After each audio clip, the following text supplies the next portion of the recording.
Magandang araw po sa inyong lahat mga kababayan at welcome back dito po sa PNR at ito nga mga karabin natin suspendido na PNP, EFP bumaliktad na Kongreso nagulat. Yan mga kababayan, patungkol po riyan ang ating aalamin at bibigyan ng komento ngayong araw na ito. Pero bago pong lahat, kung bago ka pa lang at di pa pinapag-subscribe sa ating munting channel, please don't forget to subscribe at palike na rin po ng video ito. Maraming salamat po at ito na nga, simulan na po natin to. Sawala ang bayan ko sa magnanakaw na tao.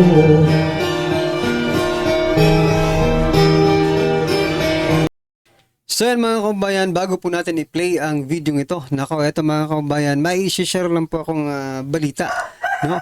Yung sinasabi nating suspendido na.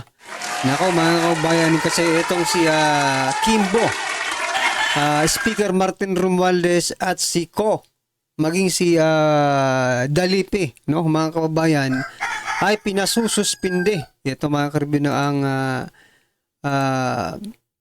balita, no? Xbox Romualdez. Aba, hindi naman speaker si ano okay. Speaker Martin Romualdez. Okay nga. Speaker Martin Romualdez, Representative Saldico, Representative Stella Kimbo at iba pa. Pinasususpinde. Nako. Yan mga kababayan, Dahil po yan, ito.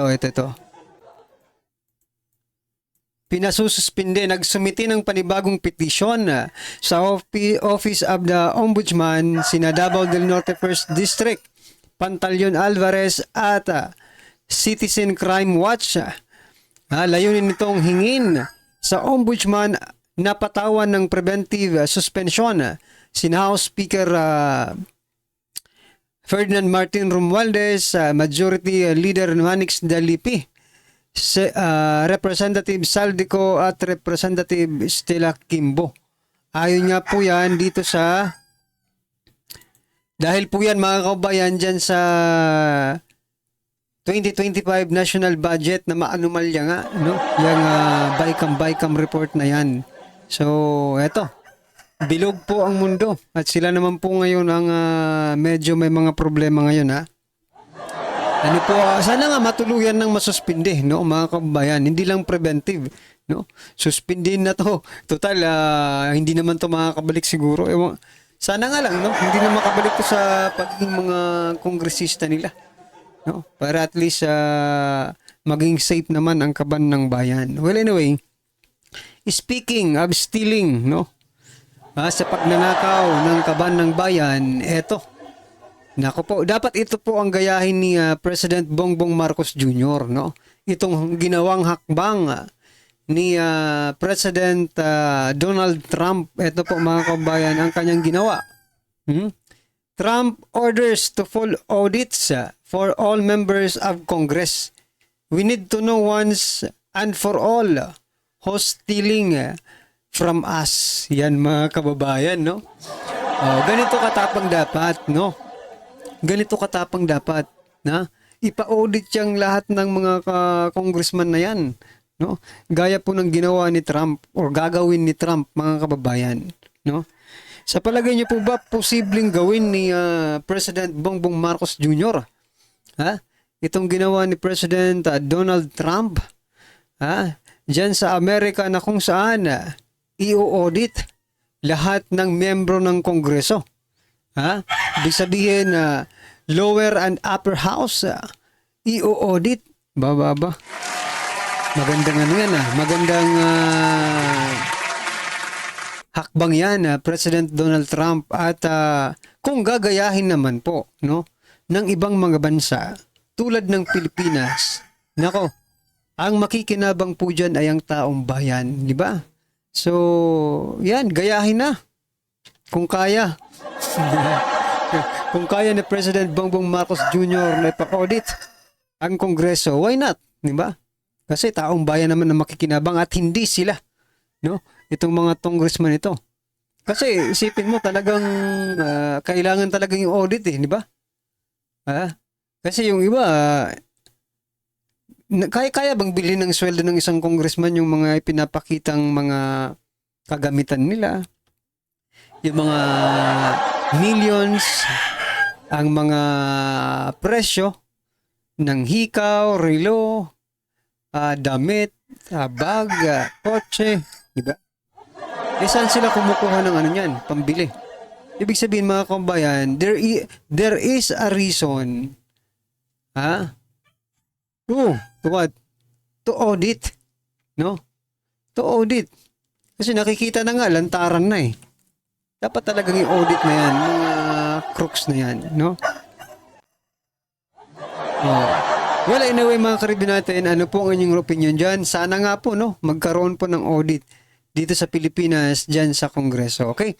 At ito pa ang nakakabahala, no? Kasi itong mga mainstream media mga kabayan, or maybe dahil rin ito sa mga survey company, no? Binabalita lang din naman nila, okay, wait, eto mga kabayan, tingnan nyo po Pero dapat tinatanong din nila kung paano sila nakaka-come up nito eh, no?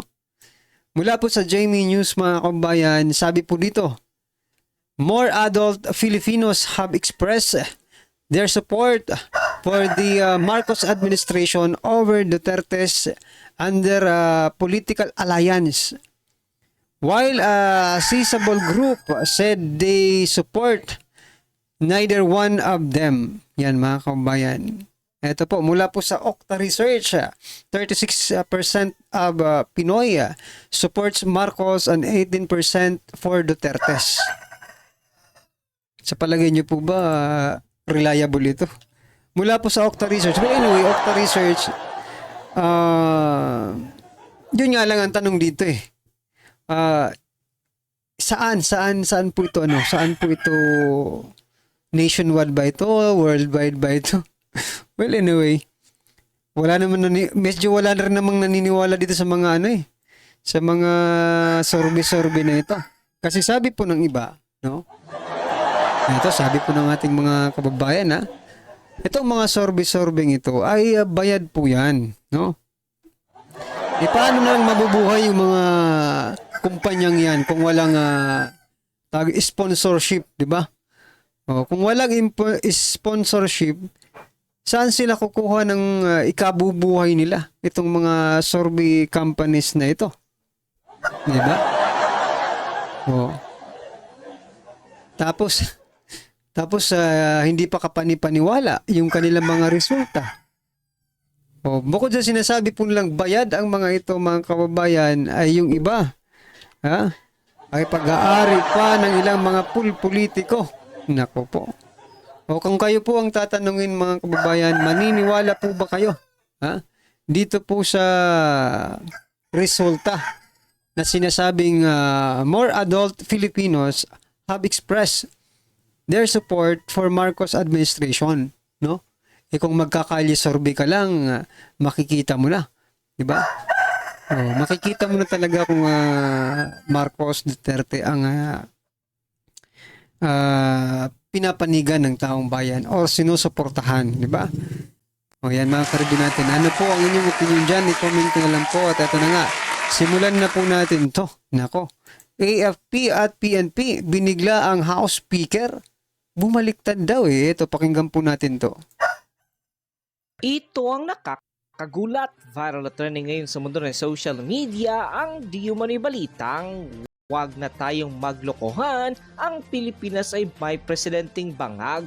Mukhang hindi pa nga daw matatapos at tila nagsisimula pa lamang ang patutsadahan ng dalawang political party na nagbabanggaan sa darating na 2025 midterm election nang tila sagutin at patamaan di umano ni dating Pangulong Rodrigo Roa Duterte ang kasalukuyang Pangulo ngayon ng Republika ng Pilipinas sa walang iba kundi si Pangulong Bongbong Marcos Jr. na tila isa daw di umano na drug addict. Pero bago ang lahat mga kapinas, kung bago ka pa lamang sa channel namin ay huwag mong kalimutang mag-subscribe at pati-click nyo din ang notification bell para mas maging updated ka pa lalo sa lahat pa ng bagong videos na i-upload namin. At yun nga mga kapinas, marami sa ating mga kababayan ang tila sinuspetsahan ang naging pananalita ni dating Pangulong Rodrigo Roa Duterte sa nangyayaring proclamation rally ng PDP laban Senatorial Slate sa Green Hills kung saan ay dito dito inilunsad na ng partido ang kanilang mga opisyal na kandidato sa darating na 2025 midterm election. Ngunit bukod sa kanyang pagpapakilala sa kanyang mga senatorial balls ay tila mas naging trending sa mundo ng social media ang patama ni dating Pangulong Rodrigo Roa Duterte sa kasalukuyang Pangulo ng bansa. Matatandaan na nagkaroon ng kick-off rally sa Ilocos Norte ang bagong Pilipinas senatorial candidates kung saan ay nag-viral sa mundo ng social media ang di umano'y pagpaparinig ni Pangulong Bongbong Marcos Jr. sa nakarang administrasyon kung saan ay sinamantala daw nito ang pandemya at kinuha daw ng sako-sakong pera ng bansa. Gayon din ang di umano'y Grabe talaga, no? Sako-sakong pera talagang kinuha. So, maglabas naman po kayo ng ebidensya. Kapag kasi walang ebidensya, mga kababayan, it is pure na ano lang to, paninira sa kabilang kampo. Unlike other camp, no? Doon sa kampo ni Pangulong Duterte, bago po sila nagsalita about yun sa vice camp, may hawak po silang mga ebidensya, no? At maging doon sa sinasabing si President Bongbong Marcos Jr. ay bangag, naglabas din po sila ng ebidensya, no? At may lumabas pa ng mga testigo. Ngayon, kung kayo naman po ang magsasalita ng ganyan, na sako-sako po at pinabayaan, sinasabi mo, di ba? Sinasabi mong pinabayaan ng mga tao sa panahon ng pandemya at sako-sako ang kinulimbat, kung baga, no? Maglabas po kayo ng ebidensya. No, presidente ka pa naman, President Bongbong Marcos Jr. You have to provide evidence, di ba? Para mas lalo kaming maniwala sa iyo. Kaso, from the very start, mga kababayan, wala na pong ginawa si President Bongbong Marcos Jr. kundi ang magsinungaling sa atin, no? Paano natin nasasabing nagsinungaling? Or, di ba, nagsinungaling nga? Bakit? Lahat po ng sinasabi niya, kabaliktaran po ang nangyayari sa totoong buhay. Di ba? Kaya, well, anyway, kasi kasiraan naman ng mga kandidato mo yan panlalait ito sa mga kandidato sa pagkasenador na hindi man nakaline up sa kanila kung saan tinawag pa nito na para lang daw bumili ng suka at binigyan ng COC at tumakbo na sa darating na 2025 midterm election. Ngunit tila bilang gante, dire-diretsang inakusahan ng dating Pangulong Rodrigo Roa Duterte na mayroon daw presidente ang bansang Pilipinas na isang nagdudurog ng droga.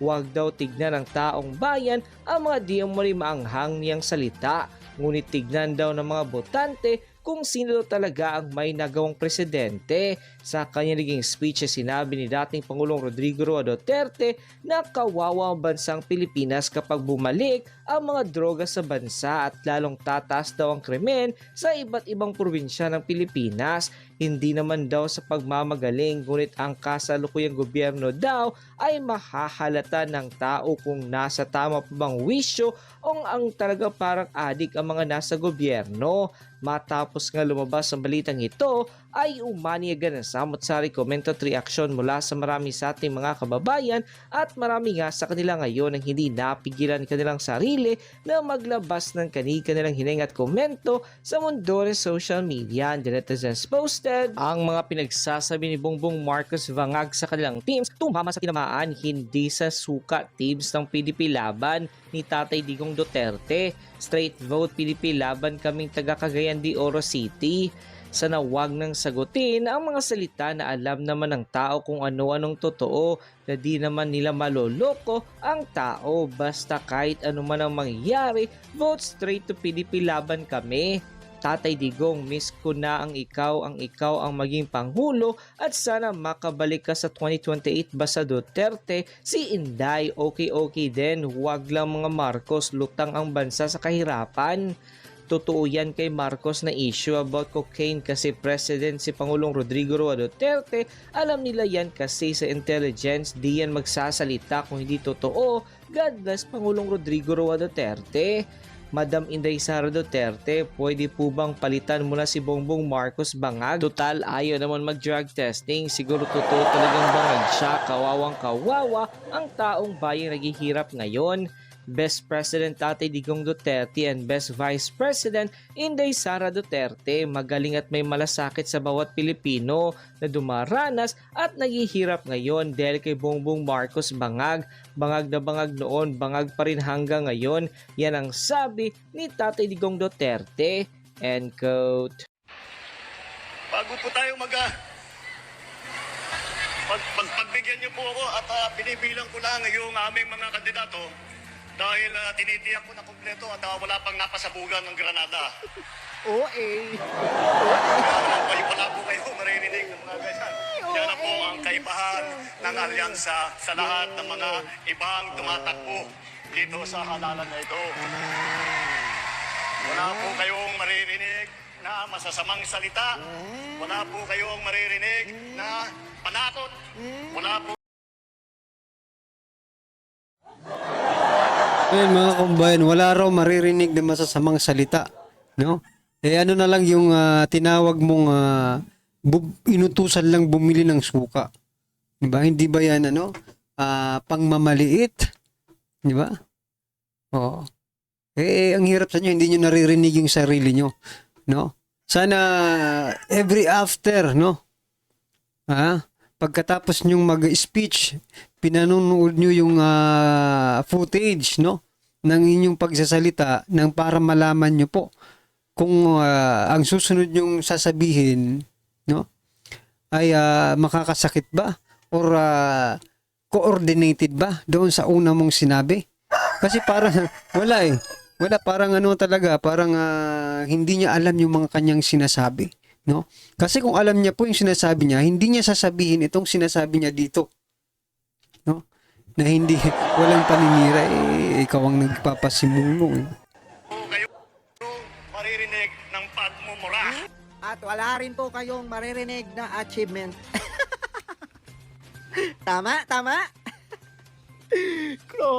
Grabe si BBM, no? Halos araw-araw niya talagang kinakampanya. Bakit ba BBM gigil ka na ipasok yung dose mo? Bakit? Kasi gusto mong manatili sa posisyon. Natatakot ka na ang mga line-up ng mga Duterte ang magiging majority sa Senado.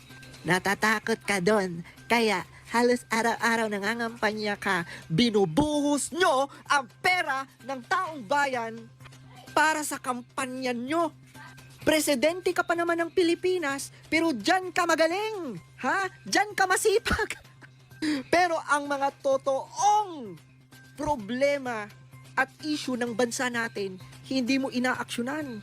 Dyan ka magaling sa pangangampanya. Umani ng batiko sa social media ang pumalat ng memo na pinagsusuot ng pula mga pulis na dineploy sa campaign sortie ng Alyansa para sa Bagong Pilipinas sa Davao del Norte kagabi. Giit naman ng PNP, normal police security procedure ito at huwag na sanang bigyan ng kulay. Yan ang agenda report ni Francis Folve. Higit 1,000 shares na ang larawan na ito sa Facebook kung saan nakalinya ang umano'y mga pulis na nakasuot ng pula. Isa si Attorney Israelito Torion, abogado ng nakadideneng senatorial candidate Bakit kasi nagpula? sa nag-share sa social media. Ayon kay Torion, kawawa naman ang mga pulis na ginawang rallyista ni BBM para lang mag-attend sa kanilang rally. Ibinahagi na rin ng kopya ng isang memo kung saan inuutusan ng mga detailed PNP personnel na magsuot ng civilian na may touch of red. Nakakahiya. Pati mga pulis, dinadamay sa power tripping ng admin ngayon. So yan mga kabayan, no, nakakabahala, no? Kasi biruin mo pati mga pulis gagawin mong mga taga-suporta. Dapat kasi ang mga pulis non-partisan yan di ba mga kabayan? Pero bakit ganoon? Pinagsuot niyo yung pula. Di ba? Pula na ba ang uniforme ngayon ng kapulisan? Ito na lang what is the tawag dito? Ano ang connection yan? What is the connection, no, ng pagsusuot na pula sa security? Diba? Pwede mang naka-uniforme kayo, blue. Mas recognizable pa kayo na kayo ay mga pulis. di ba? Pero nakapula kayo eh. Bakit? Ang tanong, bakit kayo pinagsuot na pula? Di ba? Wherein wala namang connection ang color na pula, ang kulay na pula, no? In term of security. No? Mas mapagkakamalan pa nga kayong, well, anyway. I know. We have to understand, mga kabayan, that they are just following orders, no? Nagpalo lang po sila ng orders coming from the higher ups, no? So, well, anyway, masakit siguro ko yung iba sa kanila hindi rin accept, no, yung ginawa sa kanila, but still wala po silang magawa kasi kailangan po nilang mag-follow ng orders. Okay? Well, anyway, mga kabayan, ano po ang inyong reaksyon, opinion patungkol po sa video ito, i-comment lang po sa baba para at least alam po natin, mga kabayan, ang inyong opinion. Maraming salamat po. Don't forget to like the video, mga kabayan. Maraming salamat po. Sawa ang bayan ko sa magnanakaw na tao.